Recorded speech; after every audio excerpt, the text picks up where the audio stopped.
What is up, comic fam? Welcome to the Legion of Comics. I'm here in the brand new house, excited about getting it set up, even more excited about this coming week's new comic book day. So let's dive right in.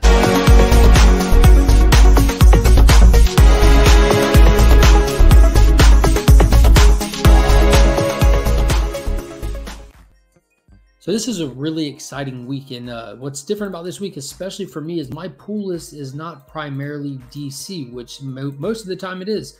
But for the first time in a long time, I think most of the books I'm pulling this week are going to be Marvel titles, which is good news. Like, I'm ready to see Marvel pumping out more books that I'm interested in picking up. So let's dive in. And also, I do want to remind everybody that the Ultimate Fallout 4 giveaway is still at its halfway point right now. You have to the end of the month to enter. So be sure to check out the video with that thumbnail. Just scroll through the channel and find that and watch it to see the details on how you can be entered to win that exact copy.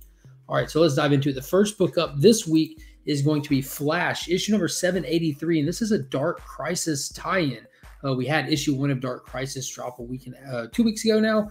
And we have the Flash family being tasked with going and finding Barry Allen, who's been missing for a while now. So I'm excited about this. I'm not diving too heavy into the synopsis for the Dark Crisis stuff, because I am pumped for the actual event. So I am excited to see Wally working with Kid Flash Wallace heavily in the last few issues. The dynamic is fantastic. This writer really just understands these characters. So I'm excited to see how they play a big role in this Dark Crisis. As you know, Flash is always a key essential character in any crisis. And next up, another one that I'm really excited for is going to be World's Finest, issue number 4. Mark Waid and Dan Mora have been crushing it with this series. And this one is supposed to be giving us this new fusion character. And if you don't know about that, there's this awesome cover going around. Be sure to check out Big Time Collectibles. They are selling bundle packs for it and everything. They got great deals on it. And they're also a channel sponsor. So be sure to check out BigTimeCollectibles.com and don't miss out on that awesome fusion cover. And next up on this week's list is going to be another Dark Crisis book. It's Young Justice number 1 of 6. So the whole synopsis behind this is the Young Justice, or the characters that make up the Young Justice, have also been very crucial in crisis events previously. Specifically, Impulse and Connor Kent were huge characters in the Infinite Crisis run from the early 2000s. So Tim Drake, Impulse, as well as Superboy are all missing, and it's going to be up to Wonder Girl to go out and find them and see what's going on with them. From what I understand, they're going to be in these little pocket worlds like the Justice League that supposedly died is in, where they're living out fantasies. They're pretty much imprisoned in it, where we have Pariah soaking up these characters' essence, their hope from Earth Zero, and using it to fuel his crisis machine for the Great Darkness. So I'm definitely excited for this. The Young Justice characters are amazing. If you haven't ever watched that animated series, HBO Max is crushing it. Be sure to check that out as well to dive deeper into these characters. And next up, moving over to Marvel now, I'm excited to say that Peter David is bringing back the new Fantastic Four that makes up of Ghost Rider, Grey Hulk, Spider-Man, and Wolverine. And the disappearance of the Fantastic Four, Sue put together this team that appeared in 3 issues of the Fantastic Four. And much like the Silver Surfer Rebirth series, this one is going to be taking place in that time era. So right after the events of those 3 issues of Fantastic Four, we're getting this picking up and running for a mini-series to see what this team can do if their story had expanded. Next up, we've got Silver Surfer Rebirth, issue number 5 from, I think this was from Peter David as well. No, Ron Lynn and Ron Mars are writing this one. So this is the final issue of this. It's also a throwback issue. It takes place in the time era of when they had this whole little event happening, when they were on this actual title. So we have Tyrant, who has gotten possession of a reality stone. It's not connected. No, you got to flip the switch.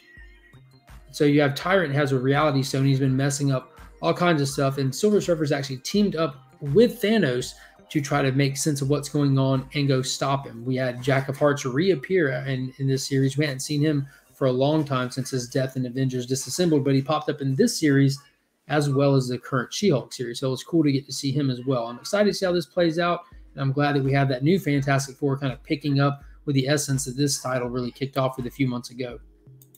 Next up, here's one I'm really excited about. You know, there's a lot of hype, a lot of excitement after the trailer dropped last week, but Black Adam is getting a 12-issue maxi series, and I'm not familiar with the creative team on this, but I do recognize the cover artist is Rodriguez, who was doing the Detective Comics run during the Arkham Tower story arc. So that's a gorgeous cover. And I'm excited for this series. Not sure the synopsis on it, but I'm definitely looking forward to diving more into Black Adam, especially that trailer just got me hyped. I'm ready to get some more JSA books. I've been screaming it since I ever got on YouTube that we need more JSA stuff. So I'm excited to see not only what's coming from this, but other characters that are associated with that movie. We know how all these companies like to push these movies by putting these characters out there. So I do know that there's going to be a Black Adam, Justice Society one-shot for each of the characters involved with that coming down the pipe soon. But let's really get it kicked off right here in this 12-issue maxi series to see what they deliver. Next up, the first issue of the final arc, issue 11 of We Only Find Them When They're Dead, by Eisner-nominated writer Al Ewing and amazing artist Simone DeMeo. So this is, like I said, the third arc, and it's the final arc. This one's supposed to take place 50 years since the last arc, where we're pretty much getting a whole new cast. They're really putting a bow on this epic that Al Ewing told. It's really been wild. I highly recommend going back and checking it out. Next up, we have Maestro, issue number 4, World War M. This is the second to last issue of the final prequel series here. So Peter David has went back and done 3 separate prequels to his original story, Future Imperfect, that he did with George Perez. It has been a blast watching how he just comes to his own and just decimates everything from the time that he woke up to taking over this dystopian society. So we have him facing off against Abomination, Submariner, and the original Human Torch in this series, and Namor's throwing everything in the kitchen sink at him after he killed his wife and his child 2 issues ago. So I'm really pumped for this. We all know how it's going to end, but getting there is definitely the fun of this series. And then last up for this week, it's none other than Punisher War Journal Blitz number 1. So from what I understand, this is going to be 3 issues that take place within the pages of the current Punisher series that Marvel has going right now. It's going to be spending time showing us what Frank was doing before we really picked up with him in issue number 1. When we got there, he's already leader of the Hand. He's already well established with them. They're all just bowing down to him, and he's already has this this deity of death kind of entering him already. So this is going to be some of the little missions that he went on before the series started. So I'm definitely pumped for this. The main title is phenomenal, so good.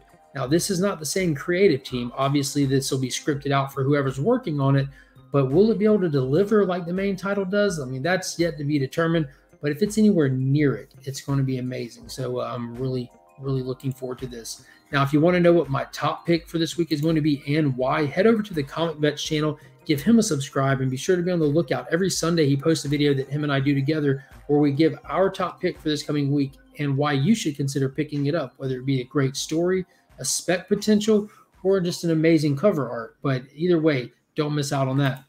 I'd like to give a huge shout out to my local comic shop, the Augusta Book Exchange. They're the keepers of my comics, the guardians of my pool box. They always make sure everything I'm looking for is right there waiting on me every week when I get there. If you're ever in the area, stop by, look them up, all that good stuff. Tell Paul and Donna we said hello, and let them know that we are Legion. And lastly, if you need anything cleaned or pressed, hit up Justin Comic on Instagram. If you use that promo code We Are Legion, you can take advantage of the special offer that he has running right now.